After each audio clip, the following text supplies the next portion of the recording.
It's a rare sight in the world today. Kids just playing together. Hey guys. Hi. So are you happy to be back? Are you excited?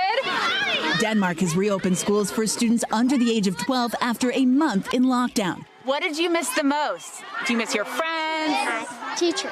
Teacher. Oh, teachers. What's it like being back with all your friends? Great. You can hear it. They're having so much fun out there. That's a sound we haven't heard in a while. Show me 2 meters. But it doesn't look the same. Oh, there we go.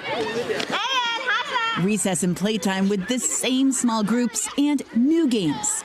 So of course they're playing tag, but they can't actually touch each other. No, it's a kind of a tag that we invented on Friday, where they have to tag each other on their shadow instead. Oh, so they have to literally just tap right because the shadows. Yeah, so I can touch your shadow here and say tag. In just a matter of days, schools here built outdoor tents, holding most classes outside. The parents seems happy. The children seems happy. So the kids seem really happy. The kids seem really happy. Really happy. They were like, first day at school, yeah. Finally, no more homeschooling. Exactly. But some parents, including Ryeon Kim, kept her kids home just for the first day. What was the conversation among parents? There was a lot of kind of nervousness amongst some of the parents as well.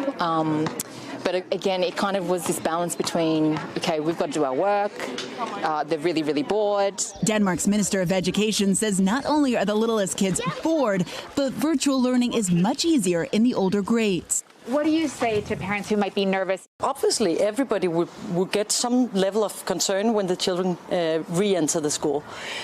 So what has been important to us is to say that it doesn't matter if we open now or we open in a month's time or 2 months' time. Denmark locked down on March 11th when the only other country in Europe doing so was Italy, with its hundreds of deaths and more than 12,000 infections. At the time, Denmark had around 500 known cases and no deaths. Now, 6 weeks later, Denmark has some 8,000 known cases and fewer than 400 deaths. And because of the fast action, Denmark is now in a position to start unlocking.